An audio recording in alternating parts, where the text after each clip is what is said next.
on your either at the bottom of your laptop or your iPad or phone, and you click on that if you have a question or if you have a comment.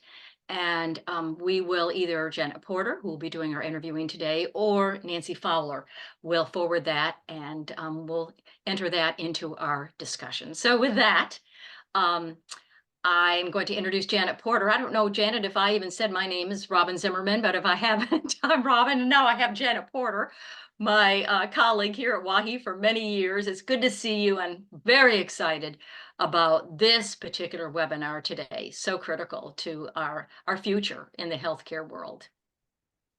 Well, we're thrilled, Robin. It's always great to work with you on these. We want to provide programs for our members that are really relevant and that are helpful to them. And we started with the author series, and we've done some other Zooms, but this is the most high registered, excuse me, webinar we've had. So I just got to take a drink here. No worries. Yeah, we're so excited. Usually we have about 100 people on our author series, and then of course some folks they end up going someplace else or whatever. But the good thing is we record all of our webinars, and they are on the WAHI website. And so if you can be here for part of it or whatever, actually I have to scoot. So Janet will follow through with all of the interviewing and close us out today. But the beautiful thing is if you miss part of it, you can see it on our website. So right. Janet, again, thank you for bringing this to the women of WAHI, and we appreciate you and your service. And I'm going to sign off now and let you introduce our very, very special guest, Joel Taylor. Thank you, Robin. So I want to remind you, if you haven't been to a Zoom webinar, that this is not a meeting where you can see everybody. This is a webinar where you can see the panelists, but we can't see you, but we can hear from you. And we can hear from you from a couple different ways. If you go to the bottom or top of your screen, you'll see something that says Q&A. And all you have to do is put in your questions, and we'll make note of them, and I'll ask them of Joel Taylor. So please feel free to let us know what you're thinking and what you want to know about. So I was saying earlier that I was thrilled with the news when I heard, as we all heard on a Friday a couple months ago, that Novant had purchased Hilton Head Hospital.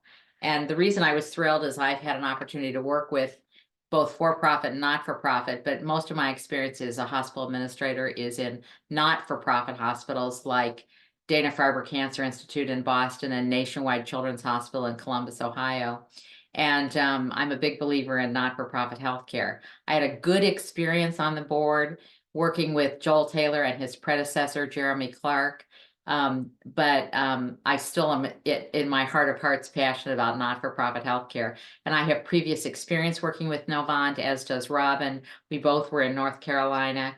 And so we couldn't have thought of a better partner for us that will make a difference on the island.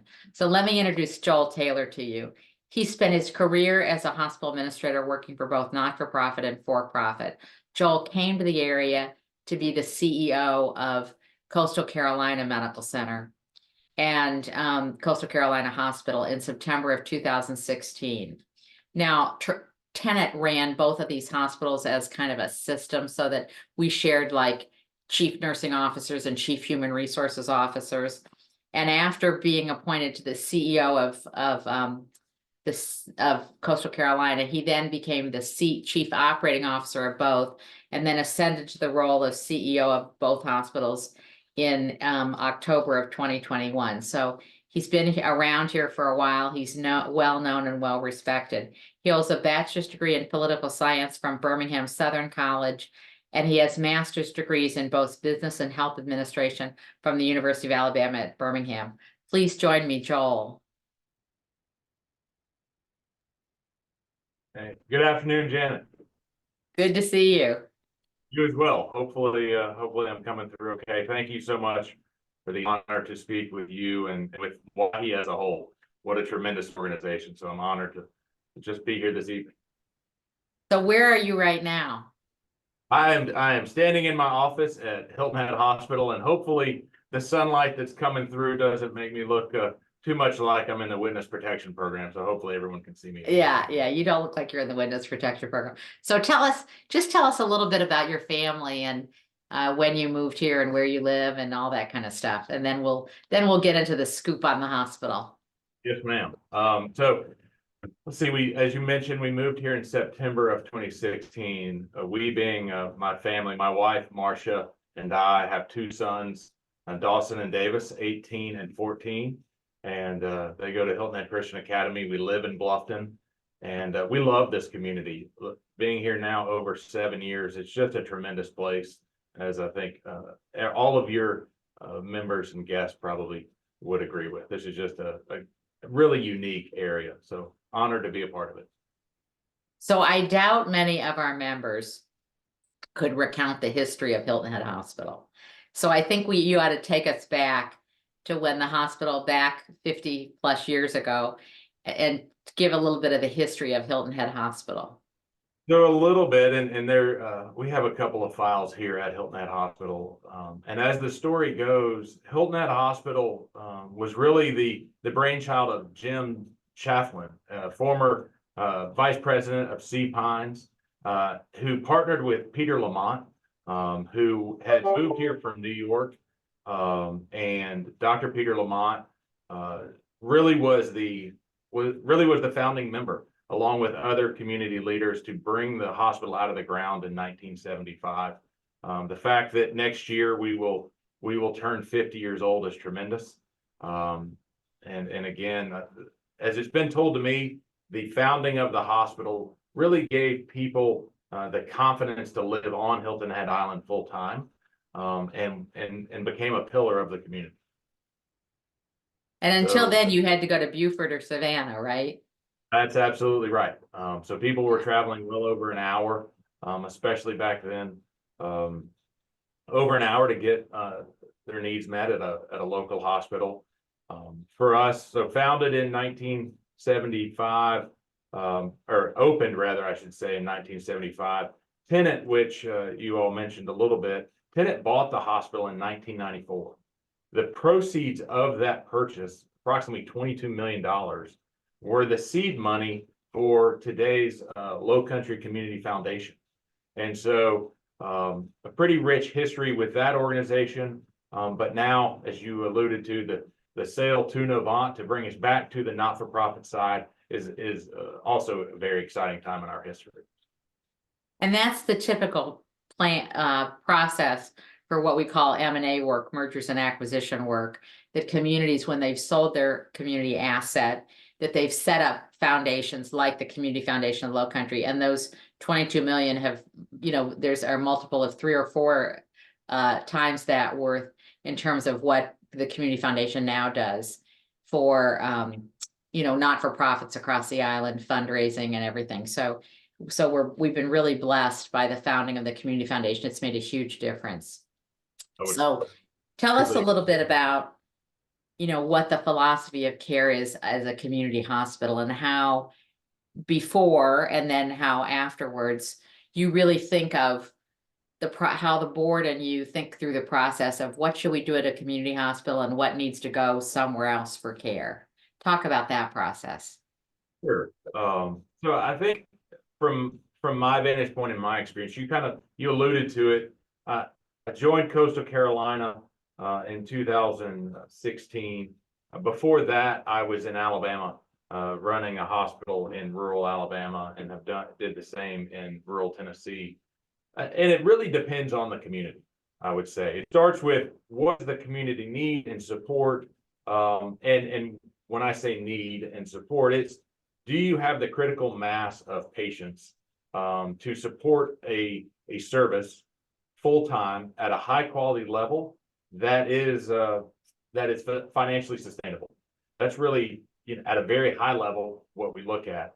From a community care standpoint, there are some key service lines that most every community hospital has. It starts with the emergency department. It includes certain surgical specialists, oftentimes, orthopedics, gynecology, general surgery. Some of those are the broad ones that you would find at most community hospitals. I think what I would call out, what is unique at Hilton Head Hospital is the expertise we also offer in cardiology and cardiovascular services that's not as pronounced in a lot of community hospitals. But it goes back to what does the community need and expect.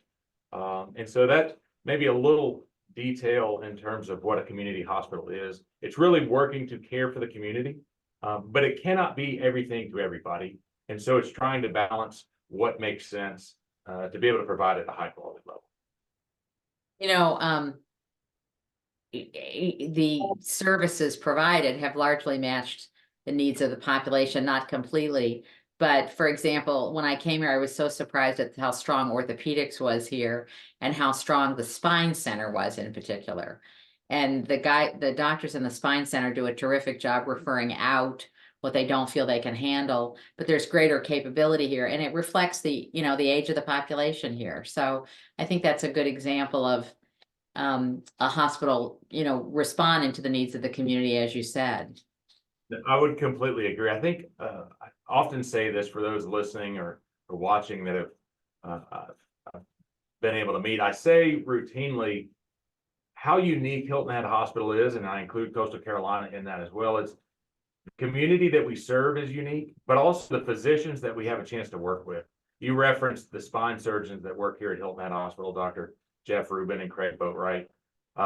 They are emblematic of all of our medical staff, exceptionally well trained, could practice and have practiced anywhere in the country, trained at some of the best academic medical institutions, yet they choose to live here. And so when they come here, they bring their expectations, just like our patients bring their expectations from larger medical centers. Being able to deliver that at a high quality level, that allows us to partner with them and grow programs. So we are unique in that regard, for sure.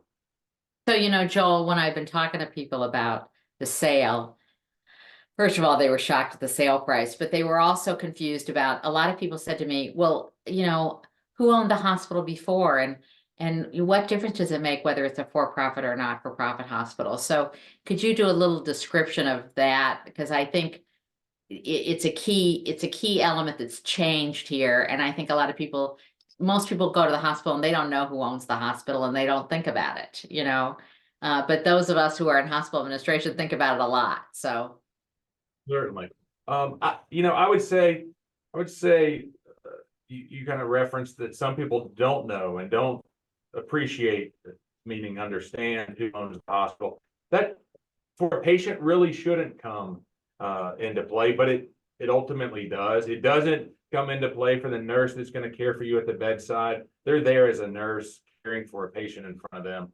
But as a hospital administrator and as a community member, it does impact some things. So as a not-for-profit hospital, we will not pay taxes. Ultimately, we will work with the community to help offset some of those over time.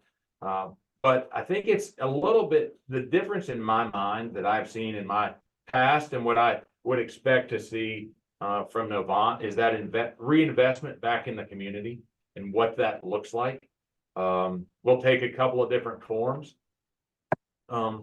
Whereas a for-profit institution is first going to ensure that they meet the needs of the broader corporation. A not-for-profit is going to focus a little bit more on reinvestment in the facility and with the community. So Joyce Murphy's one of our members, and she just asked about staffing shortages at the hospital.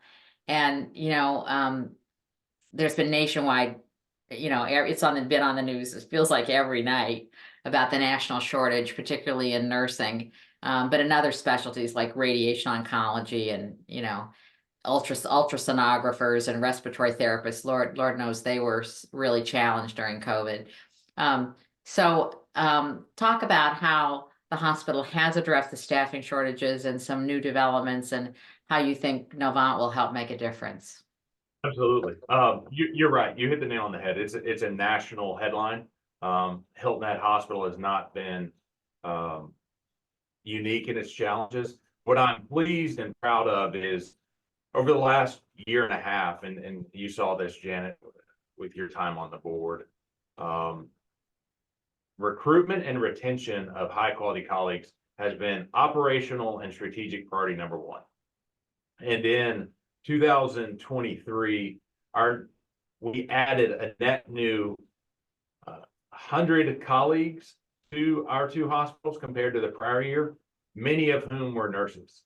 We are still utilizing travel nurses, but that number is somewhere in the neighborhood of 10 to 12 compared to we were knocking on the door of 40 this time last year. So that intentional recruitment, improved partnership and cooperation with TCL and USCB, and I would say really honed our efforts on recruitment, have allowed us to diminish it, but it's still a challenge. There's no two ways about it. And I would say to the group that really understands and is watching healthcare in the headlines, if all of the travel nurses went back to their quote unquote home hospital, we would still be short hundreds of thousands of nurses across the nation. This is a dramatic issue that is facing our nation, and that I think technology provides part of the solution and looking long term, but there's also an opportunity for continued focus and investment in nursing education. And it's not just nursing. TCL does a fantastic job of training some of the other clinical departments and caregivers that we work with. So it's continued investment in that and expanding the opportunity that healthcare provides, helping students know that. Never before have we done as many high school health career fairs, or excuse me, career fairs as we've done in the last year. Just trying to get the word out about that healthcare is an exciting industry to be in. You know, Joel, I've told a lot of people this, that I serve on the board of Mercy Health System in Missouri, and they have 27 hospitals in Missouri, Kansas, Oklahoma, Arkansas, and they're the dominant provider in the state of Missouri. And at one point they had, across 27 hospitals, 840 traveling nurses. I mean, 840. I mean, you know, when I've talked to people who've talked to me about the staffing shortages, I understand that they've been acute, and that has meant people have waited longer in the emergency room to get up to the beds. But this has been such a national shortage and crisis. And the crisis really, we've known for decades, was in nursing educators. I mean, the problem is that we have a lot of people who want to go to nursing school, and we have plenty of applicants, but we don't have the nursing faculty. And the federal government has done a great job. There's a part of the federal government called HRSA, Health Resources Services Administration, which invests in funding various specialties to increase, access to care. And they just haven't invested enough in getting nursing faculty. The nursing faculty in our country work very hard, and the minute their students graduate, they make far more money than the faculty do. That's one of the reasons that we have shortages in faculty. So I think that we're making more advances federally, and I think we've done things like, one of our problems on the island, Joel, is the housing shortage and the cost of housing. And for example, the new program that you've developed down at Coligny is terrific. So talk about that what you did with some affordable housing, because I thought that was exciting.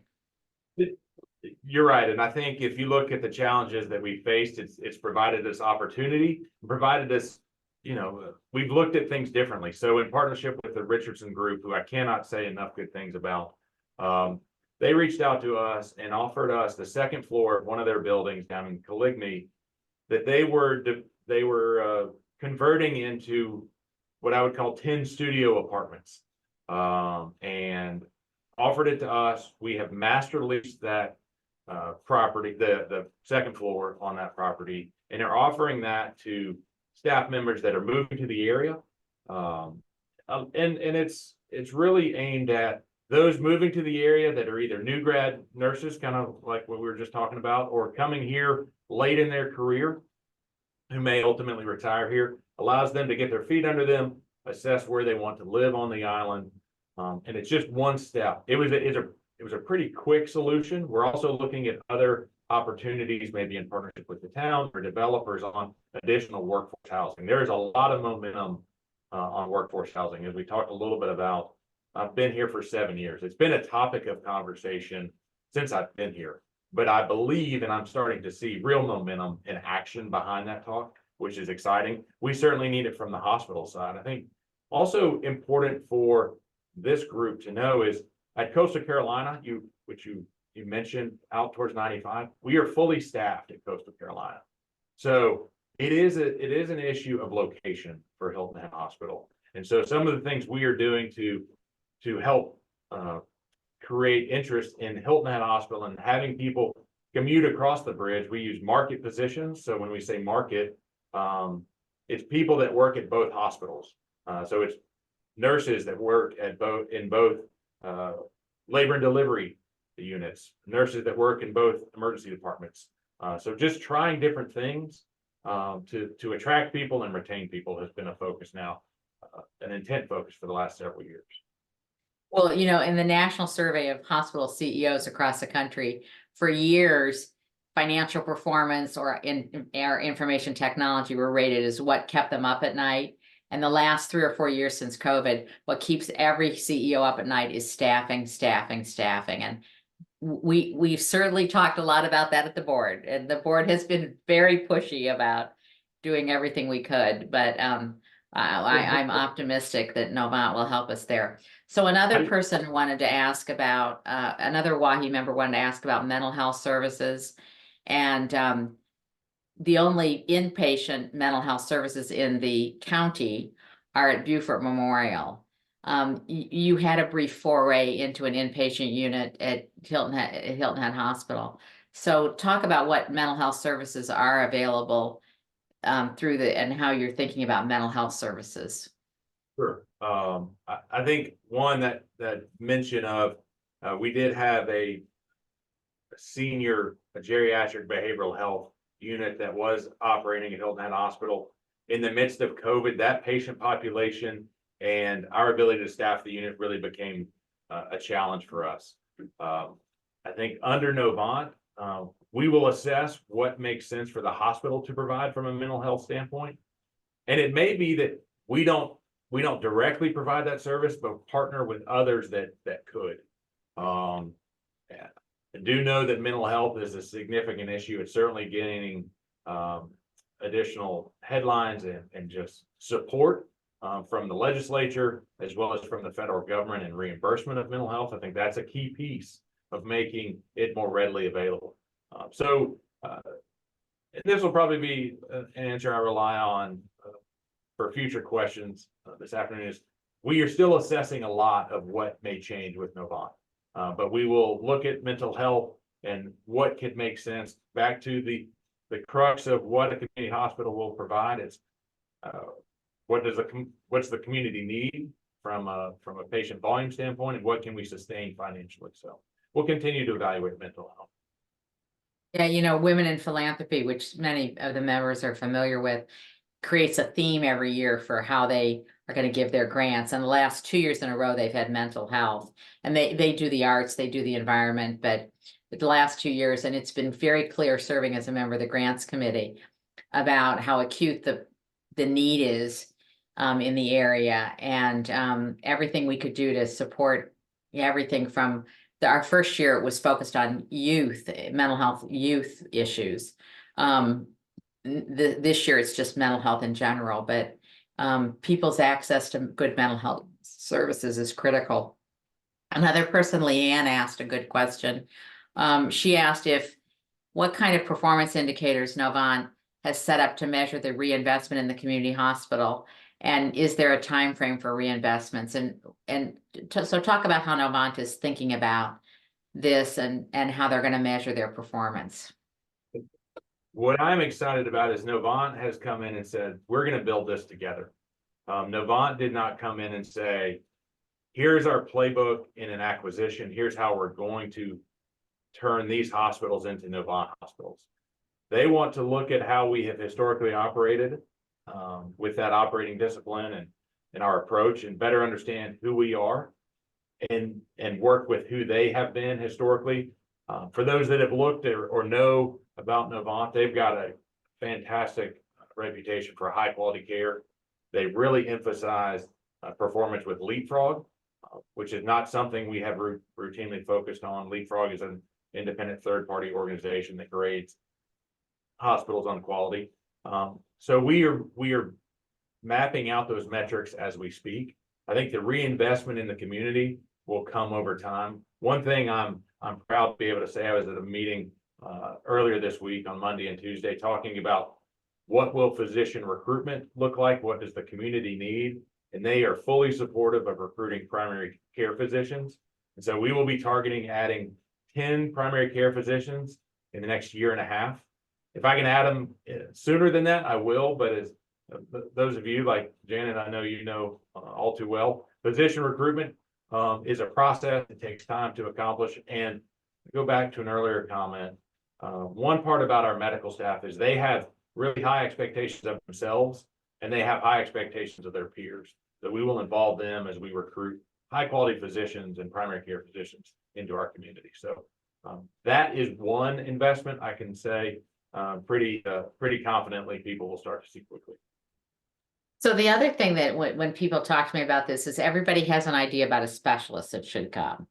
That, you know, we need to get a diabetologist right away, or we need to get an endocrinologist, or we need to get a more neurologists, or everybody has their favorite specialty that they think we need immediately.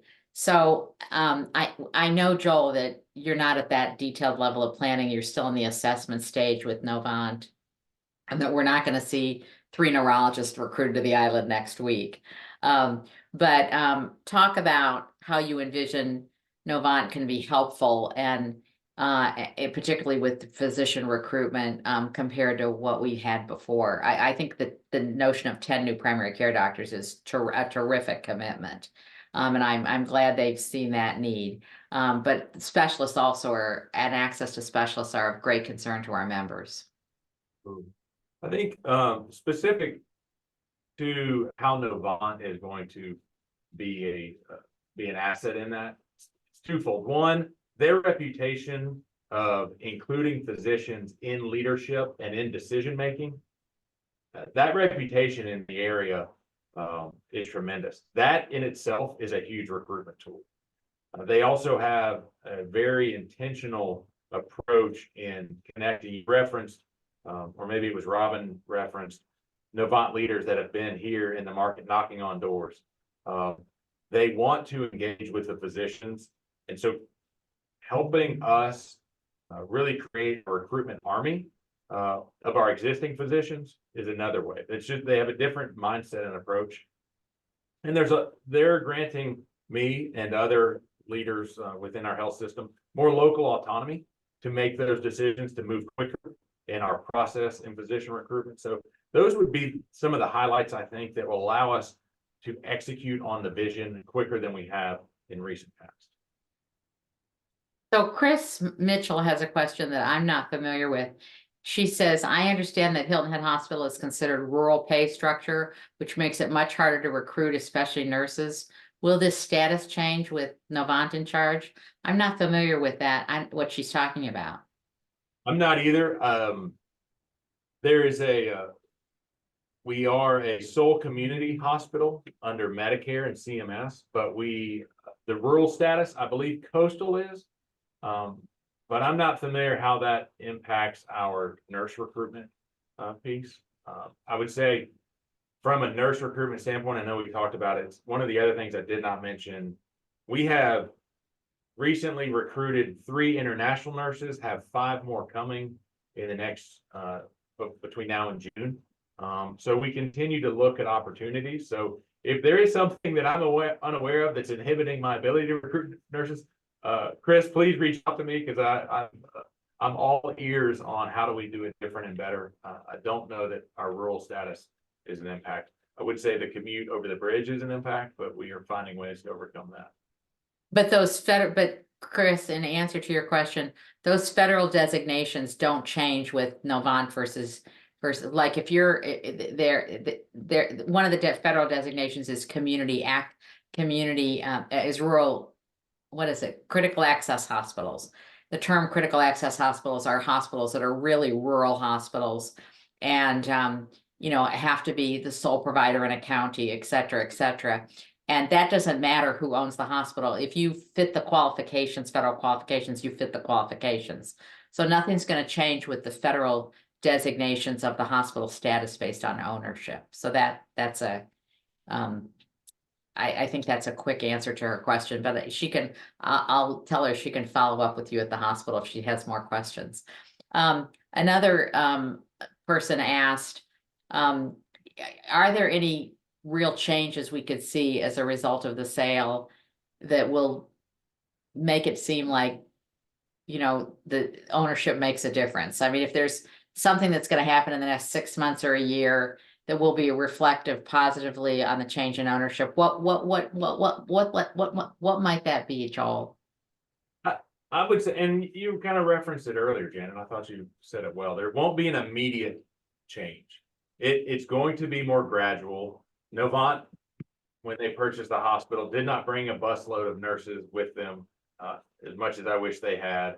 They did not bring the 10 primary care physicians. So it will be a gradual, continued investment in the community.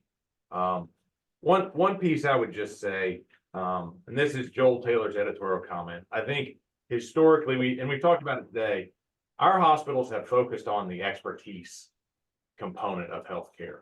We have an opportunity to increase the experience focus for our patients. And so that over time will also bear itself out. So that will look like investment in the facility, investment in the community in terms of primary care. We talked a little bit about specialists. I do think we will continue to recruit specialists. Some of the specialists we're recruiting right now are interventional cardiology. We are recruiting for neurology. We'll assess some of the others that I know are topics like endocrinology and infectious disease. Those we'll vet through Novant. How have they done that in the past? So over time, you will see the change and improvement, but it will not be an immediate.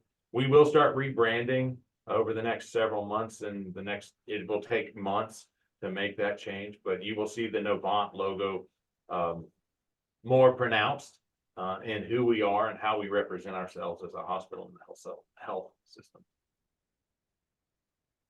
I wanted to go back to Chris's question. I think what she was talking about is somebody has commented on the fact that what she was talking about is a Medicare designation that affects reimbursement paid to the hospital, but nothing that federally designates what you can pay nurses. The ability to pay nurses or, you know, anyone at the hospital, receptionists or whatever, is a local hospital decision. The federal government doesn't designate that, but they do designate the reimbursement structure based on your designation. So Yeah, I wanted to, I thank you, Leanne, for pointing that out. So, you know, what do you think that our viewers can do to support the hospital and as we go through this transition? Oh, wow. You know, we are a community hospital. I hope we're viewed as a community asset. So I would love it if everyone chose us as their healthcare provider. But I also think there are opportunities. One, I often say this: we're not selling anything anybody wants. Unless you're having a baby at one of our hospitals, typically people don't want to be at the hospital. I think where we can continue to engage the community is in opportunities like volunteer, joining the hospital auxiliary to volunteer in the hospital. We talked earlier, you mentioned COVID and its impact. One of the big impacts that we still see today is that the volunteer program is still rebuilding. And under Novant, I have every confidence that it's going to thrive. I had the opportunity to visit a couple of the Novant hospitals in North Carolina a few weeks ago, and they have a very robust volunteer program. We have great leaders in our auxiliary today, and I'm excited to work with them to really reinvigorate the volunteer program. Yes, you know, I would explain to people that Tenet had a pretty narrow definition of what they would let volunteers do, and Novant has a broader definition, and we desperately need volunteers at the hospital to work at the reception desk, to work in the gift shop. Lots of things that you could do that could make a difference for patients. So if you're at all inspired to do that, all you have to do is Google Hilton Head Hospital Auxiliary, and there's a whole page that comes up that talks about what the options are, in terms of volunteering and how you get signed on as a volunteer. So we would encourage people to think about doing that. The other thing is that as a company, Tenet didn't really have a foundation that raised money and took donations. And one of the things that's going to happen is that Novant's going to create a foundation, I assume, Joel, that will enable people to donate to the hospital. Could you talk about that? I'm still learning about it, but they do have a foundation, that will become more of who we are as a hospital, is being able to, as a not-for-profit, receive donations and funds, and setting it up and designating, probably having capital campaigns designated around certain services or equipment. So we will be more engaged with the community in that regard, I think, ultimately, but we're still figuring those pieces out, how to operationalize that locally. So one of the issues for community hospitals that really contributes to a lot of times to their financial demise is what we call out migration, when people live near Syracuse but don't go to their community hospital where their daughter works and that they love, but instead go into Syracuse, and then the community hospital doesn't survive. So one of the questions that was asked is, do you expect there'll be less transfers of patients to Beaufort Memorial or to Savannah or to Charlotte or to Charleston as a result of Novant's investment in the community here? I think certainly over time, that would be our desire. One thing we talked about neurology. One program, one service I'm really proud of is several years ago, we hired 2 neurologists that are dedicated solely to caring for the inpatient neurological patients that we care for. So we see on average in our 2 hospitals at least 1 stroke patient every single day in our emergency departments. We have worked intently on keeping those patients local that are appropriate to stay here. And so furthering that service and furthering those offerings is an initial step, and that will come over time. But we are certainly intent on keeping patients that choose us. I want them to be able to stay here. I go back to the comments we led with in terms of who a community hospital is. We can't be everything to everybody. We want to make sure that we're providing a high quality service in the areas that we are skilled in. But MUSC and Memorial and Savannah have a role in the healthcare continuum, as you well know, Janet. I think some of those larger hospitals are more well equipped to take care of the tertiary needs of a community like ours. So one of the great successes of Hilton Head Hospital, it's in the time, Joel, that you and I have been there, was the creation of Tide Watch, the freestanding emergency department out on 170 that far exceeded our expectations even in the first year. I mean, and provided access to good care. Are there other specific facility improvements that you hope to see happen like that would make access to care easier and better? Yeah, as we look at really the Bluffton area specifically, Bluffton is growing. I think with this investment from Novant, we will thoroughly explore what's the next step in Bluffton. We have our Bluffton Medical Campus there that has outpatient imaging and lab and a wound care center, and then a number of physicians, including Riverside Women's Care, of which Dr. Davis Tolbert's a part. They have offices in Bluffton, but we'll continue to look at what additional services are needed in Bluffton. I don't have an answer on that today, but I can say this very confidently. Novant sees the move into our area as a launching point, not a landing spot. They really have, and those are Carl Armato's words exactly. They came and invested and purchased these hospitals because they see the growth in the area and the opportunity for Novant and their model to thrive here. So I would expect to see pretty quick investment in a lot of ways. Yeah, that's terrific. So, and you're going to be staying, we hope. Yeah, that is my intent. I've just been so pleased with my interaction with the Novant leadership. They want me to stay. I want to stay. I led off with, this is a unique and special area to be in. I feel honored privileged to lead the hospital, to now do that under Novant and have opportunities that were not in the immediate forefront previously is really exciting as a leader. And talk about the reaction of the medical staff. I would say, like for those on the webinar today, for those that were in healthcare is a small community, and so every physician that had a contact in North Carolina immediately after the announcement called whoever they knew in North Carolina or Virginia that might have knowledge of Novant. And what was so just comforting and exciting and refreshing for me is the feedback across the medical staff and their acquaintances in North Carolina was all positive. So I would say the medical staff is engaged and emboldened to continue to improve. It's been a committed medical staff for years. I mean, if you look at the tenure of many of our medical staff members, it's really impressive. Today, they are as engaged as I've ever seen them because they believe they're being heard by Novant. Novant is seeking them out to be part of what's the next step for Hilton Head Hospital? What's the next step for Hilton Head Regional Healthcare? So they have a seat at the table, and that's important. Yeah, my reaction was, that this is a long-term growth strategy for Novant, and they see the potential here that they have to make a huge difference in the quality of care. And I'm so happy that we picked such a good partner to work with and that you're going to be staying. And I'm more optimistic about Hilton Head Hospital than I've ever been. And Coastal Carolina, which was part of the sale too, of course. They bought 3 hospitals in South Carolina, the third one's in Charleston. And I think it's going to be a great marriage, and I think they're going to support us locally more than we had support before.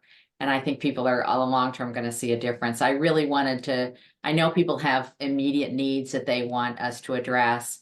And I know that Carl Amato and the leadership team are on kind of a listening tour, which you need to do. But I think this is overall really, really good news. And it's been my pleasure to work with you, Joel, over the years, and I'm glad you're going to continue to be our leader.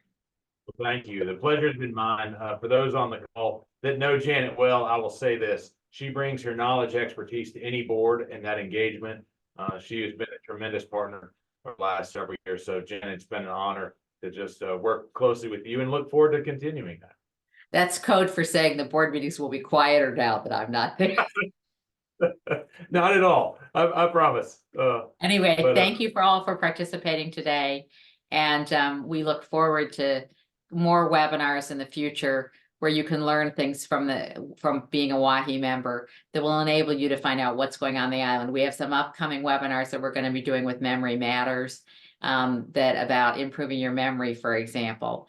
And so all of these help us learn more about how we might be better citizens here and how we might make the island a better place to live. So thank you very much, Joel. We appreciate it. Thank you for attending, everyone. Thank you so much.